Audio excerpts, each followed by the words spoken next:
Have you noticed the increase in the demand of the non-dairy milk alternatives like the oat milk, coconut milk, soya milk, and the almond milk? These are plant-based milks which are becoming popular in many coffee shops. As many people are trying to live a healthy life, this starts with what you eat and what you drink. Many coffee lovers are changing their choice of milk to the non-dairy milk alternatives, which are considered to be more healthy than the normal full-fat milk which is made from the cow. Have you tried them yet? If yes, let me know in the comments below which one and how was the experience. If not, I'll be sharing with you the 4 alternative milks that we use in our coffee shop to make a great cup of coffee. What you should expect if you order them. For you to be able to choose your non-dairy milk alternative, you should understand not every non-dairy milk that you see in your supermarket or local grocery is made for coffee. As a barista, this is our first challenge. You have to find the right non-dairy milk alternative which matches well with our blend of coffee. These are the 4 non-dairy milk alternatives that we use in our coffee shop, starting with the first one, which is the Oat Milk Barista Edition. This is our best seller in all the non-dairy milk alternatives that we use in our coffee shop. It's made out of the oats. It gives that nutty taste and a creamy mouthfeel when combined with coffee. Then our second option, which is the coconut milk from Milk Lab. It's made out of the coconut cream from the coconut. It gives that coconut smoothness and the taste when added together with your coffee. The almond milk, which is made from Milk Lab, is our third option. It's made out of the almond. It contains 40% of almond than the normal almond milk brands. It's perfect for your coffee. It gives that nutty taste into your cup of coffee when added together. Our fourth alternative of our non-dairy milk. This is our Apro soya milk. This is one of our special milks. It's made out of the soya bean. It gives that smoothie, soya taste, and also a hint of nuts when mixed with your coffee.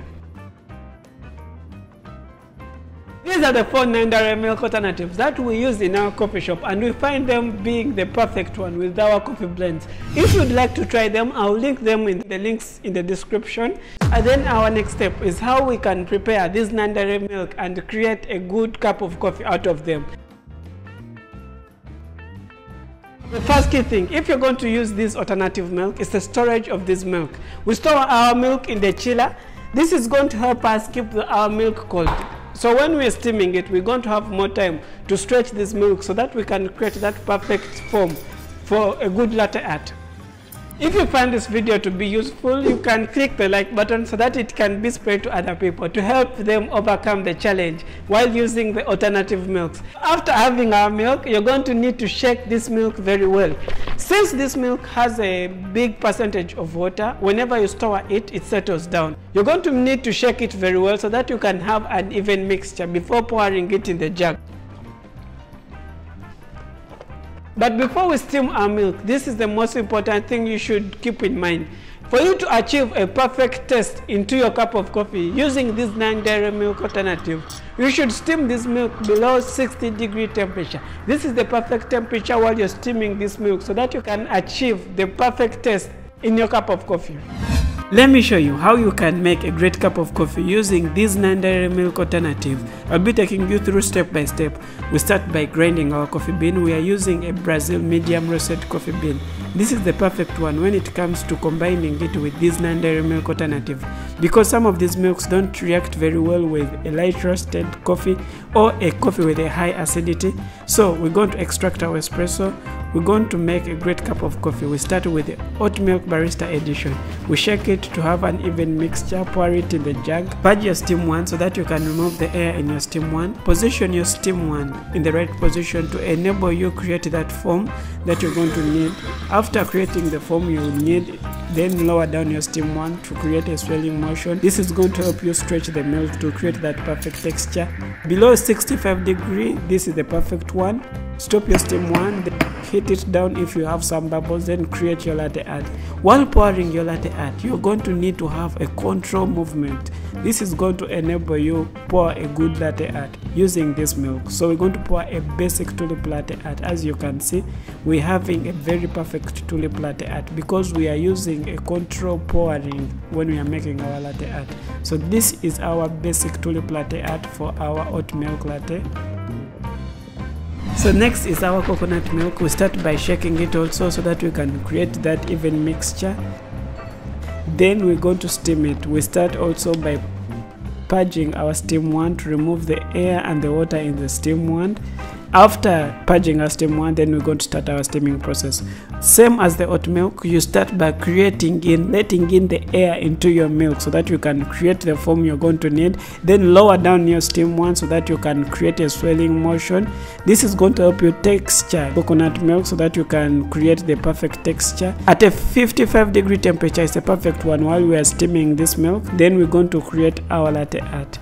Same thing as the oat milk, you're going to need to pour it in a slow controlled movement so that you can create a good latte art. As you can see, we are having that perfect texture for our coconut milk. This is going to result into a good latte art, as you can see. So this is our latte art for our coconut milk. So this is also a latte using our coconut milk. The next one is the almond milk. This is the one which has a bit of a challenge when you're using a light roasted or a coffee with a high acidity. But for this one, we are using also Brazil so that we can make a good design using our almond milk. The same process as all this milk. You shake it, pour it in the jug, purge your steam wand, creating the foam you need, then stretch the milk so that you can create the perfect texture. At a 55-degree temperature is a perfect one when we're also steaming our almond milk. Stop the steam wand, then create your latte art. So also for our almond milk, you're going to also pour it in a controlled motion. You're going to pour it in a slow controlled motion so that you can create a good latte art. This is a basic tulip, a 1, 2, 3. One of the other tips, when you're using the almond milk, sometimes you're going to need to change it between the jugs. This is going to help you mix it very well with the foam so that you can be able to create a good latte art. Our next milk is the soya milk from April. So we're going to start the same process. We shake it so that we have an even mixture. Purge your steam wand, position your steam wand in the right area, aerate in your milk so that you can create the foam that you're going to need. Then create a swelling motion so that you can create the perfect texture.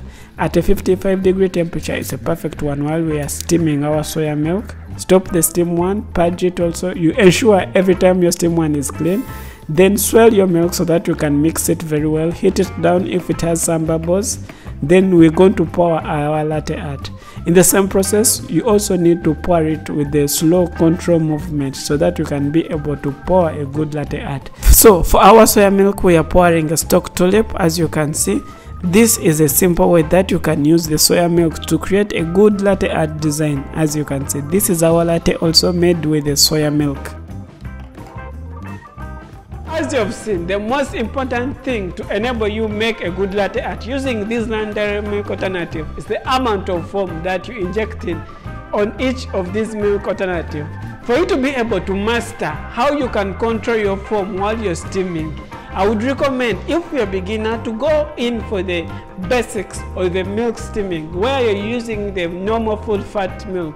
This is going to enable you upgrade your milk steaming, because steaming the non-dairy milk alternative is more of an advanced way of steaming.